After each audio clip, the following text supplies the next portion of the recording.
The rain fell on the European city not as a blessing, but as a frozen curse.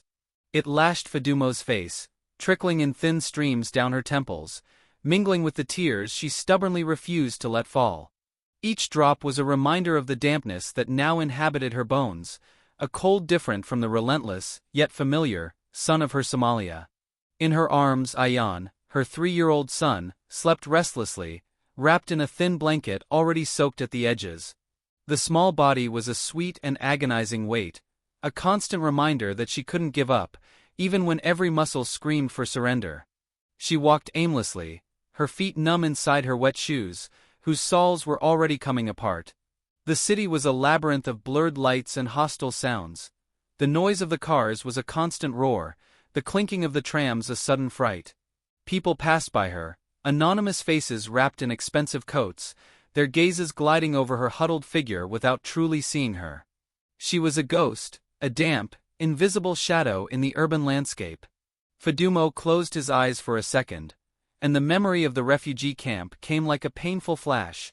The red dust, the smell of food cooked over communal fires, the tired but familiar faces. It was all horrible, inhuman, but it was a shared horror. Here, in that cold splendor, the loneliness was a deeper cut. She remembered the escape, the darkness of the boat's hold, the smell of the sea mixed with vomit and fear. He remembered the whispered promises of a better life, a life of peace. Where was that peace? She had been in the city for 6 months, living in a tiny moldy room that a supposed employer had given her in exchange for cleaning his restaurant for 12 hours straight, without pay. Ayan spent his days locked up with her, too quiet for a child. Despair was a serpent coiling around her chest, tightening, tightening. At that moment, standing under the awning of a closed shop, watching the street flood with rainwater, Fadumo felt the last thread of hope fray. She had nowhere to go, no one.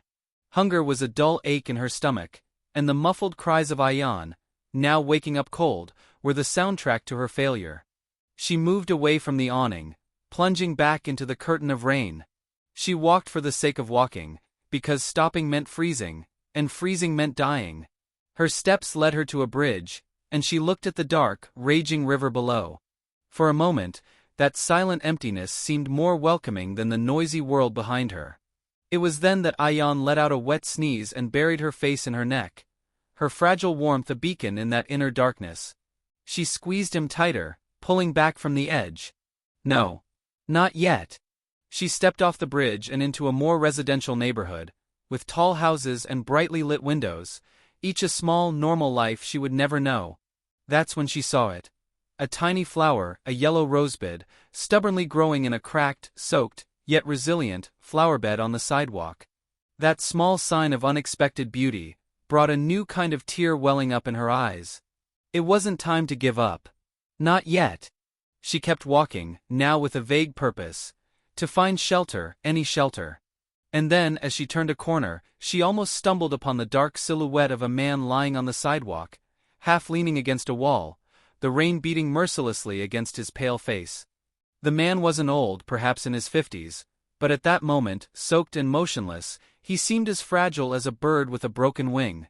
His expensive coat was drenched in mud, and a thin, elegant wristwatch stood out incongruously on his pale wrist. He wasn't homeless. He looked like someone who had simply fallen, unconscious. And the world, in its usual rush, continued ignoring him, turning away from the body with a mixture of disgust and indifference. Fadumo stopped, her own heart pounding against Ayan's ribs.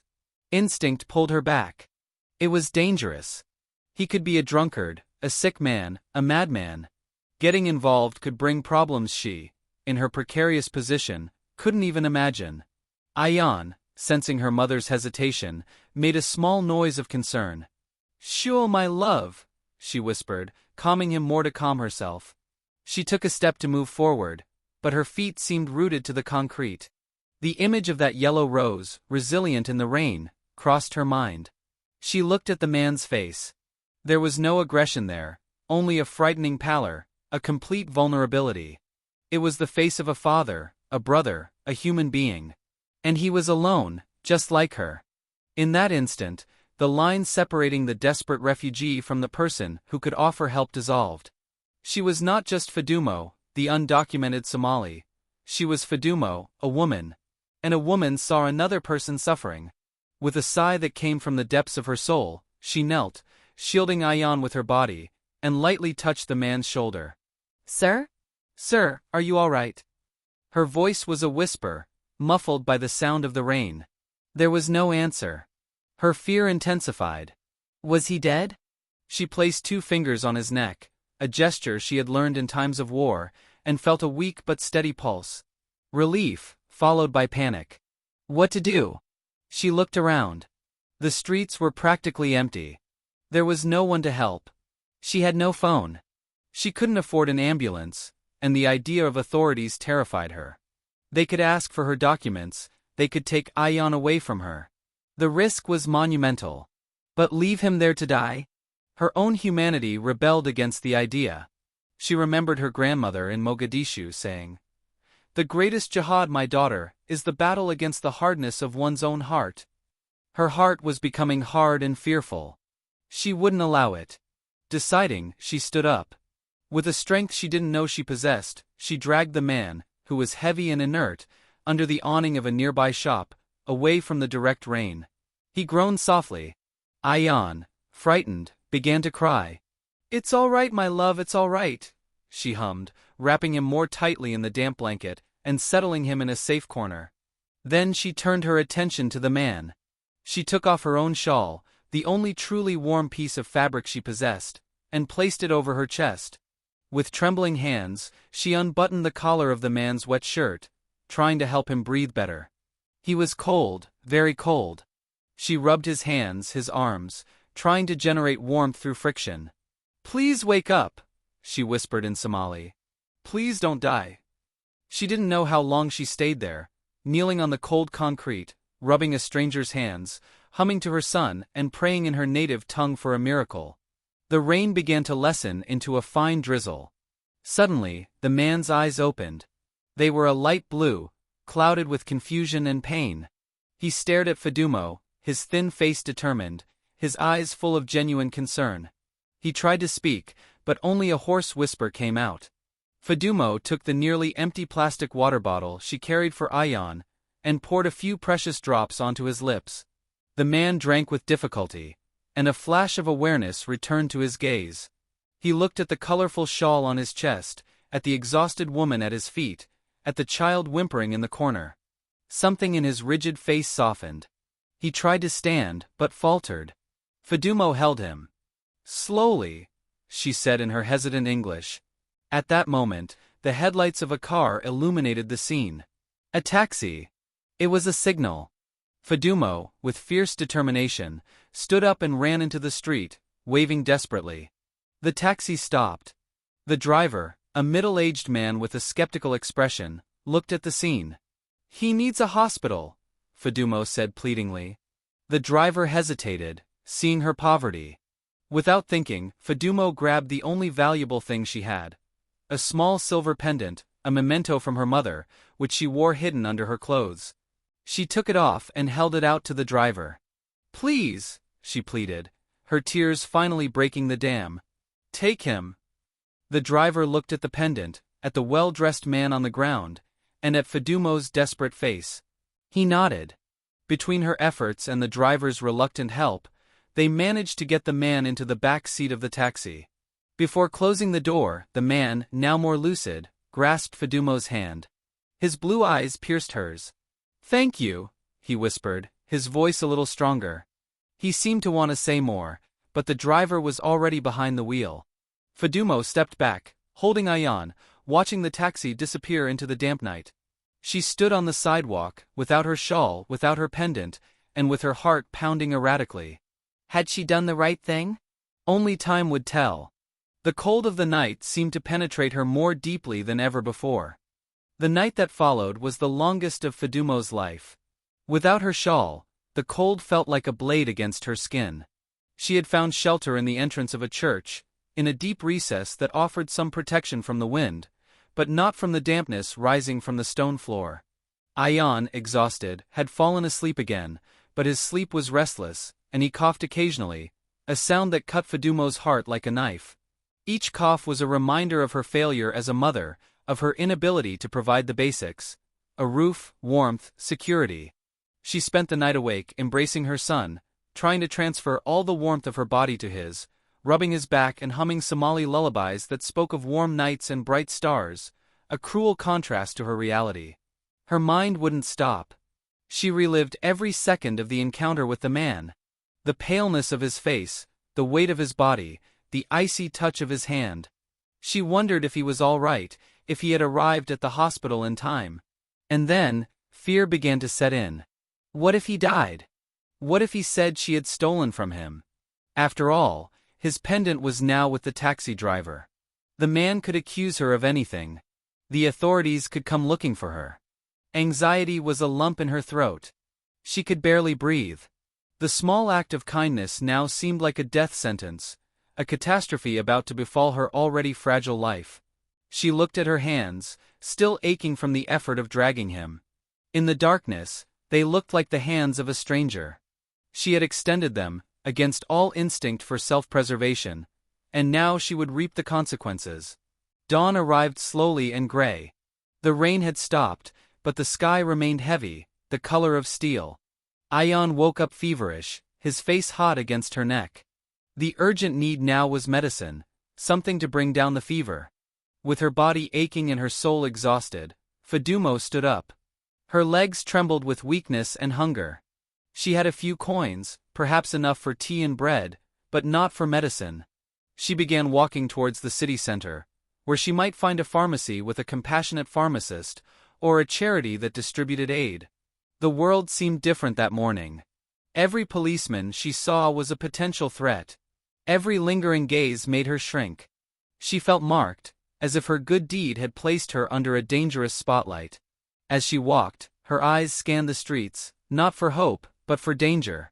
She avoided the place where she had met the man, taking a huge detour. The previous day seemed like a bad, distant dream. She managed to get a piece of bread at a bakery, where the baker, seeing Ayan's pallor, gave her a day-old loaf for free. She thanked him with a nod, her voice caught in her throat. She sat on a park bench, away from the scene of the incident, and gave the bread to Ayan, who ate it with difficulty. She didn't eat. Fear and exhaustion had killed her hunger. Time dragged on. She went to a church that knew how to help immigrants, but the line was long, and they only distributed food in the late afternoon. The feeling of helplessness was overwhelming.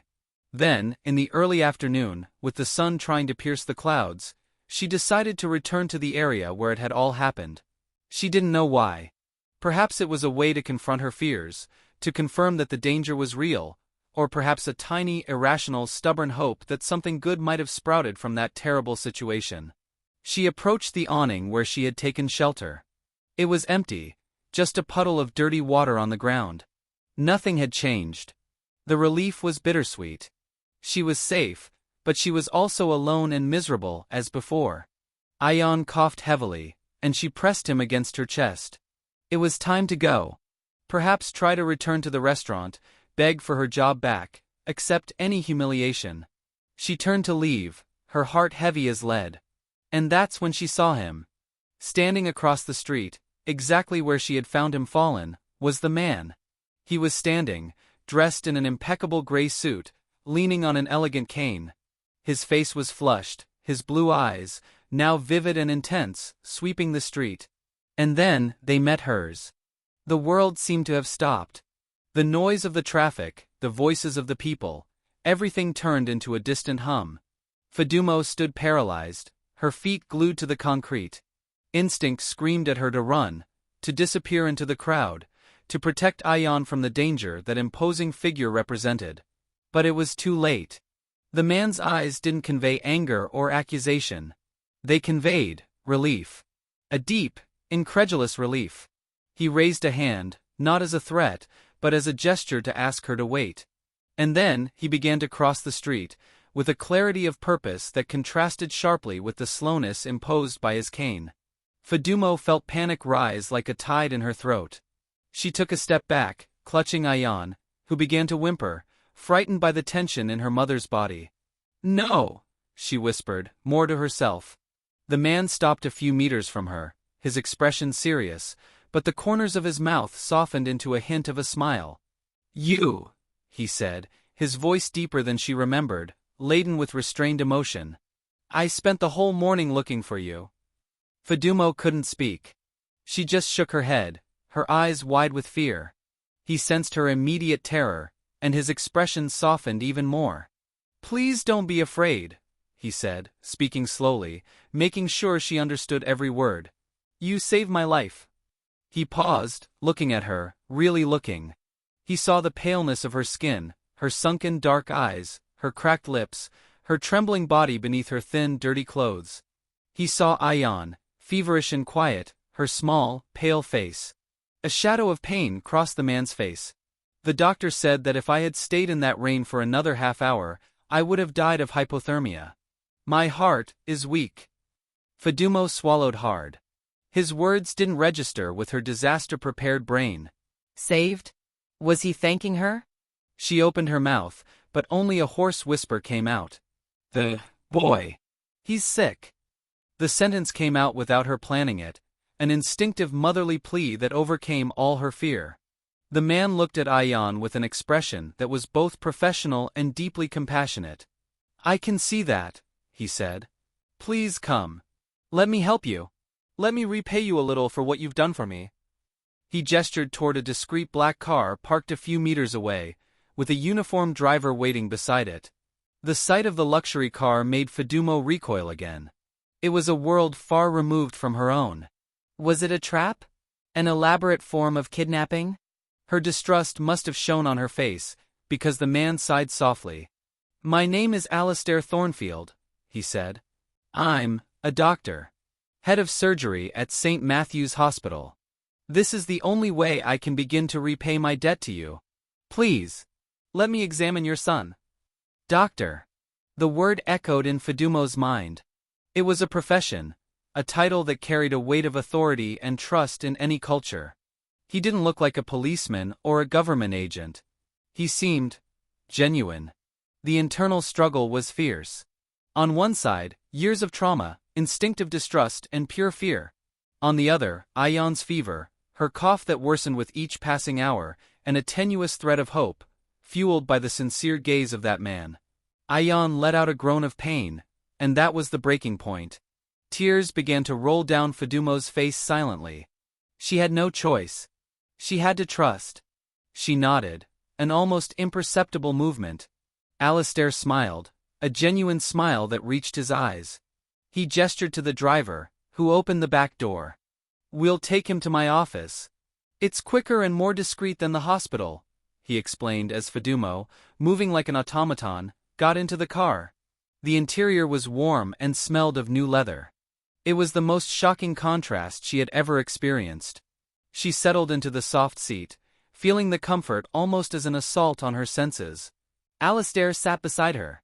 "Everything will be all right," he said, his voice calm and firm. And for the first time in a very, very long time, Fadumo allowed herself to believe, even if only for a second, that perhaps he was right. The car ride was a blur. Fadumo huddled in the corner, watching the city, once a hostile labyrinth, transform into a succession of elegant streets and tree-lined squares. She kept her eyes fixed on Alistair, studying his profile, ready for any sign of betrayal. But he only looked out the window, occasionally glancing worriedly at Ayan, who now slept a heavy, feverish sleep in his lap. The car stopped in front of a low, modern building, understated in its architecture, with a small, polished sign that read, "Thornfield Clinic." It wasn't a noisy hospital, but a place of silence and efficiency. As soon as Alistair got out of the car, the main door opened and a nurse in an immaculate uniform appeared, with a wheelchair. "Dr. Thornfield." "We were so worried," she said, but he waved his hand, dispelling her concerns. "I'm fine, Sarah. We need this little one. High fever, likely a respiratory infection. Please prepare examination room 2. His voice now had a different authority, a clarity that sprang from confidence in his own mastery. Fadumo, still hesitant, got out of the car and followed Alistair and the nurse inside. The interior was bright, quiet, and smelled clean. It was a world apart from the dirt and chaos she knew. In the examination room, Alistair, with a gentleness that surprised Fadumo, asked permission to take Ayan. She hesitated for a moment, her arms instinctively tightening around her son. But then she saw his eyes. They were the eyes of a healer, not a kidnapper. She slowly handed over Ayan. What followed was a display of competence and care that left Fadumo stunned. Alistair examined Ayan with a gentle and swift skill. He spoke to the nurse in medical terms, but then turned to Fadumo and explained in simple English. It's bronchitis. Nothing too serious, but it needs to be treated now. We'll give him an antibiotic and some fever medication. He'll be fine, I promise. As the nurse administered the medication, Alistair turned to Fadumo. And you, he said, his voice softer. You need to be examined too. Fadumo shook her head, recoiling. No, I'm fine. Alistair didn't insist, but his eyes swept over her thin body, her slender wrists, the dirt under her fingernails. He saw the profound exhaustion, the malnutrition. Sarah, please bring you something to eat and drink. Something light. And perhaps a warm towel. As Fadumo devoured a sandwich and a juice that tasted heavenly, Alistair sat across from her, not as a doctor, but as a listener. What's your name? He asked. Fadumo, she whispered. And he is Ayan. Fadumo, he repeated, giving the name a respect she hadn't heard in years. Can you tell me what happened? Last night? All I remember is falling, and then waking up and seeing your face. And so, between bites of food and glances at Ayan, who was already breathing better, Fadumo told her story. She spoke in her hesitant English, searching for the words. She told about the rain, about being lost, about seeing him fall. She told about her fear, about the decision to help him, about the taxi driver and her pendant. She didn't tell her whole story, but enough for Alistair to glimpse the extent of her despair. He listened silently, without judgment, his blue eyes fixed on her with an intensity that was almost overwhelming. When she finished, he was quiet for a long moment. You gave me your only valuable possession to save me, he said, his voice heavy with an emotion he was clearly trying to contain. You risked everything for a stranger. In my life I deal with people every day, but I rarely encounter humanity like yours. He stood up and went to the window, looking out at the quiet street. Fadumo, you don't need to be afraid anymore. You and Ayan will be under my care. He turned to her, his face determined. I have an apartment, empty, not far from here. It's small, but it's warm and safe. It's yours, for as long as you need. Fadumo looked at him, unable to process the words. An apartment? Safe? It was such an alien concept that her mind refused to accept it. I can't accept it, she stammered. I didn't do it for this. Alistair smiled, a sad smile. I know. And that's exactly why you should accept it. Sometimes, Fadumo, the universe puts us on the right path. You were on mine. Let me be on yours now. At that moment, Ayan opened her eyes and, for the first time in 2 days, smiled weakly at her mother. And Fadumo knew that her journey of survival had finally found a port. The apartment wasn't just a room. It was a home. Located in an old but well-maintained building, it had a cozy living room, a small bedroom, a compact kitchen, and a bathroom. To most it would be modest. To Fadumo, it was a palace. The floor was clean wood, not dirt or concrete. The windows had curtains that blocked the cold, and there was central heating that made the room feel like a constant embrace. Alistair personally took her there, and the first thing Fadumo did, after placing Ayan, now fast asleep and fever-free on the soft bed, was to stand motionless in the middle of the room. She reached out and touched the back of a sofa, feeling the texture of the fabric. It was real. She cried. They weren't tears of pain or fear, but of a relief so profound it hurt. Alistair stood in the doorway, giving her space. There's food in the refrigerator and pantry, he said calmly. Clothes for you and Ayan in the closet. Approximate sizes. Tomorrow, we can work out the details. He placed a key on the entryway table. This is yours. No one will enter here without your permission. The word yours echoed in Fadumo's mind. Her key. Her space. Her safety. It was a concept she had abandoned long ago. She turned to him, tears still streaming down her face. "Thank you," she whispered, and the words seemed too small to contain the oceanic gratitude she felt. "Thank you." Alistair nodded. "Thank you is what I say, Fedumo. Rest. I'll come back tomorrow to see how Ayan is." And then he left, closing the door softly behind him. The silence that followed was not the menacing silence of the streets, but a peaceful, welcoming silence. Fedumo rushed to the door and locked it, an old habit. But for the first time, the act of locking the door was not to protect herself from imminent danger, but to seal her own bubble of peace. She spent the first hour just walking around the apartment, touching everything. She opened the refrigerator and saw it full of fruits, vegetables, milk, bread. In the pantry, rice, pasta, canned goods. It was an abundance that made her dizzy. She took a shower. It was an almost religious moment. The hot water gushing over her skin, washing away not only the dirt of weeks, but also, it seemed, the layers of fear and despair. She put on the clean clothes she had found in the closet, sweatpants and a warm coat, and felt like a new person. That night, she cooked a simple meal for herself. She sat at the kitchen table and ate slowly, savoring each bite. It wasn't charity food, it was her food in her space. She looked at Ayan, sleeping peacefully in the room, her breathing now regular and soft. The sound of coughing had ceased. At that moment, lying on a soft sofa, wrapped in a clean blanket, Fedumo felt something she hadn't felt in a long time, a pang of hope. Not the desperate hope of surviving the next day, but the quiet hope that perhaps, just perhaps, the future could be different. She fell asleep right there on the sofa, in a deep and restorative sleep, without dreams, without nightmares, just a blessed emptiness of peace. The next day began with sunlight streaming through the living room window, warming Fedumo's face.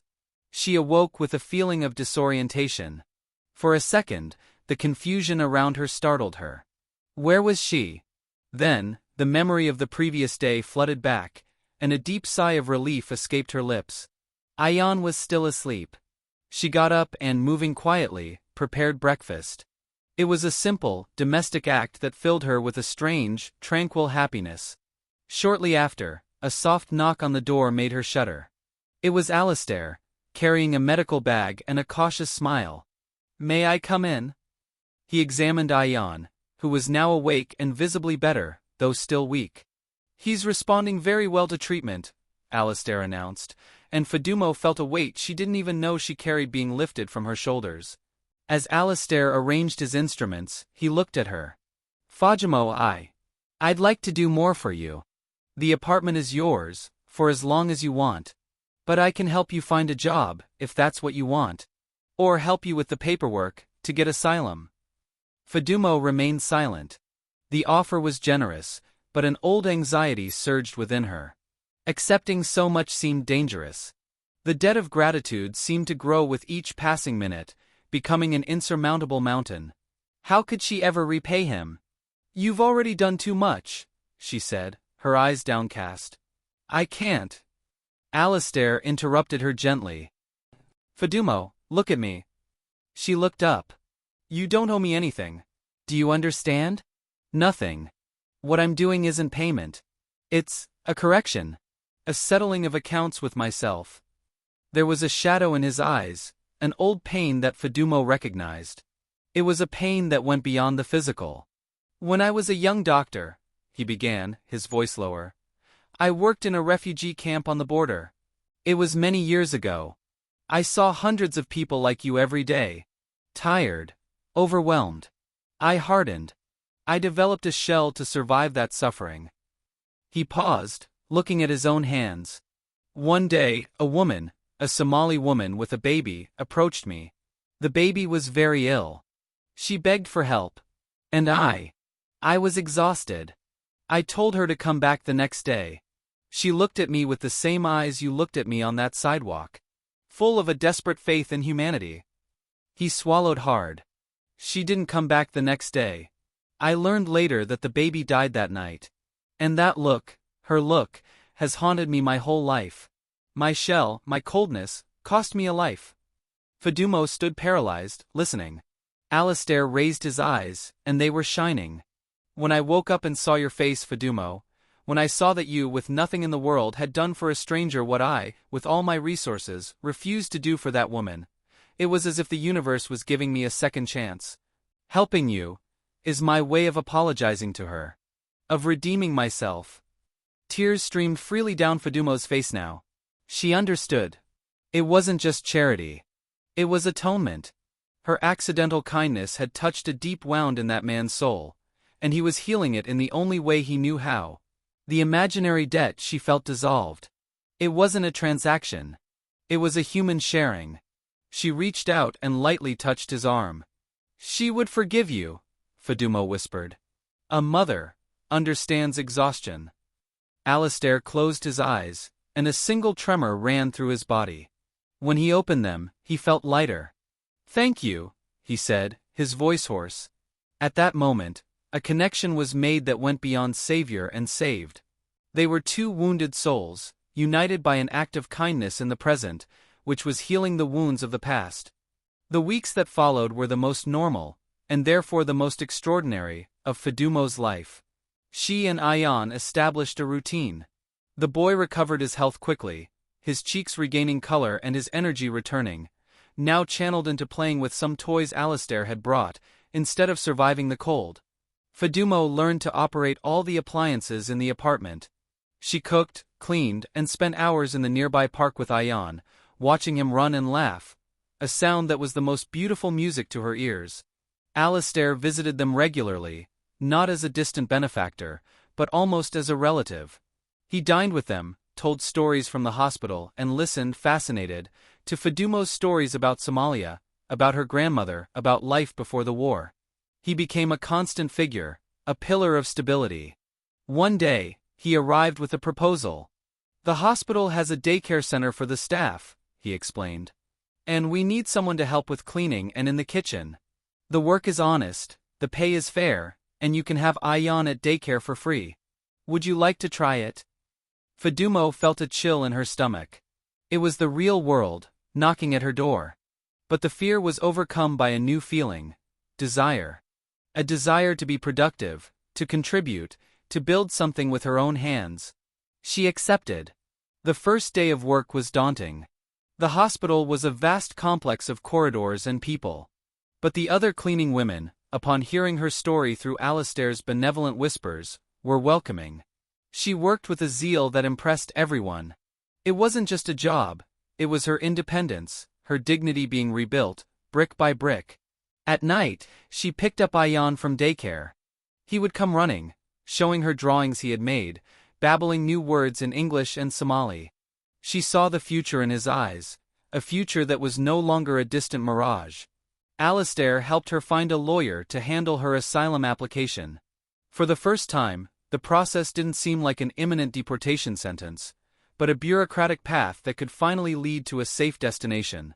Fadumo's life, once defined by loss, began to be filled with small but significant gains.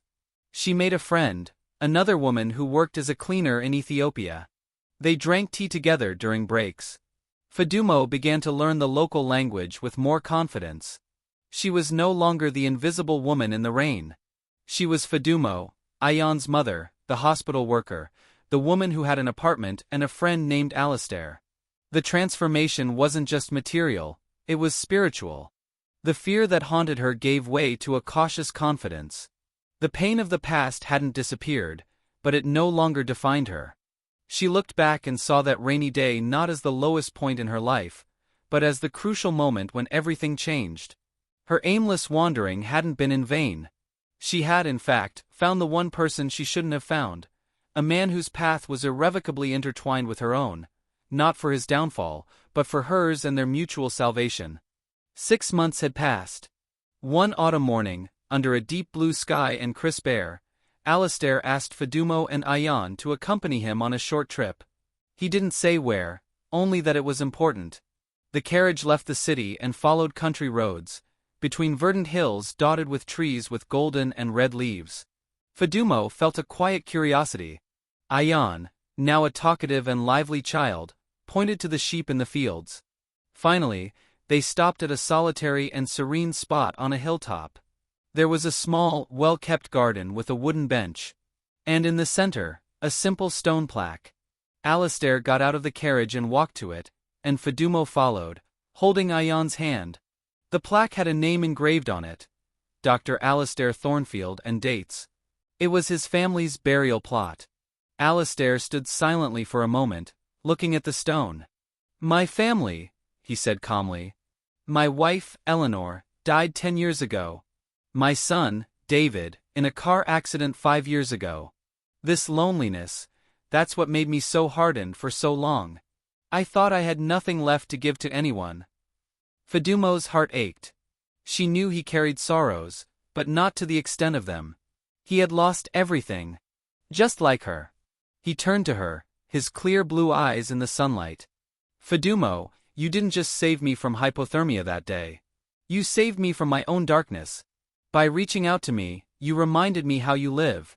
You and Ayan brought the light back into my life." He took a small box from his pocket. "I can't replace the family you lost. And you can't replace the one I lost. But maybe we can build a new one. Different. Made not of blood, but of choice and gratitude." He opened the box. Inside there wasn't a ring, but a small silver pendant, an exact replica of the one she had given the taxi driver. "This is yours. And it always will be." Fedumo took the pendant, tears streaming down her face. It wasn't a marriage proposal, it was something deeper. It was a vow of loyalty, of chosen family. It was the promise that she and Ayan would never be alone again. Ayan, not fully understanding, hugged Alistair's legs. "Grandpa," he said, a word he had only recently learned. Alistair bent down and took the boy in his arms, his eyes also filled with tears. "Yes, Ayan," he said, his voice faltering. "Grandpa." In that silent garden, under the endless sky, the three formed a circle.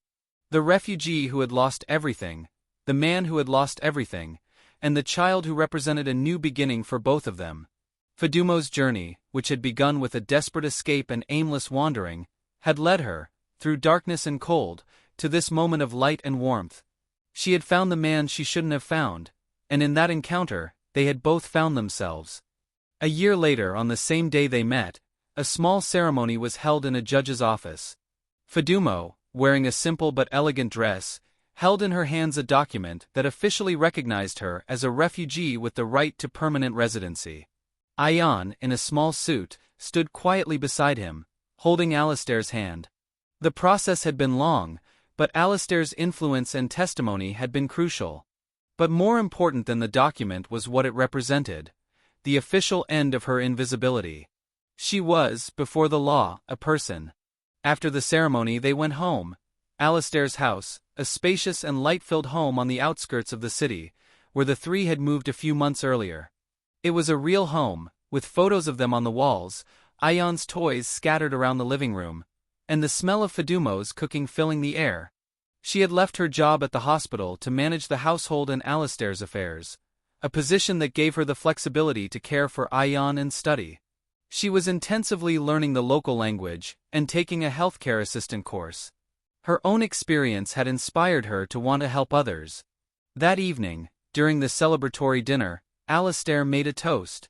"To Fedumo," he said, raising his glass. "For the courageous woman she is. And to Ayan, for the bright future ahead of her. And to kindness, which, however small it may seem, has the power to redeem pasts and build futures." Fedumo smiled, her face, once marked by fatigue and fear, now radiant with a hard-won serenity. "And to you, Alistair," she said, her voice firm and clear. "For seeing the person, not the refugee. For closing the circle." Later, she tucked Ayan into bed. He fell asleep quickly, a smile on his lips. Fedumo went downstairs to the balcony, where Alistair gazed at the stars. The sky was clear, just as it had been the night they met, but now there was no rain, only a profound peace. "He's going to have a good life," Fedumo whispered, not as a question, but as a statement. "He will," Alistair agreed. "And so will you." Fedumo thought of her long journey. From the red dust of Somalia to the freezing cold of European streets, and now to this warmth, this safety, this family. She had wandered aimlessly, but her heart, stubborn in its kindness, had guided her to where she needed to be. Her story wasn't just about survival. It was about resilience. It was about how a single act of pure humanity can undo years of pain and pave the way for healing. She looked at the stars, the same ones that illuminated her distant country, and knew that somehow her grandmother was smiling. The Somali refugee woman had finally arrived home, and the man she shouldn't have met had become the anchor that kept her from wandering again. Her path, once aimless, had finally come to an end,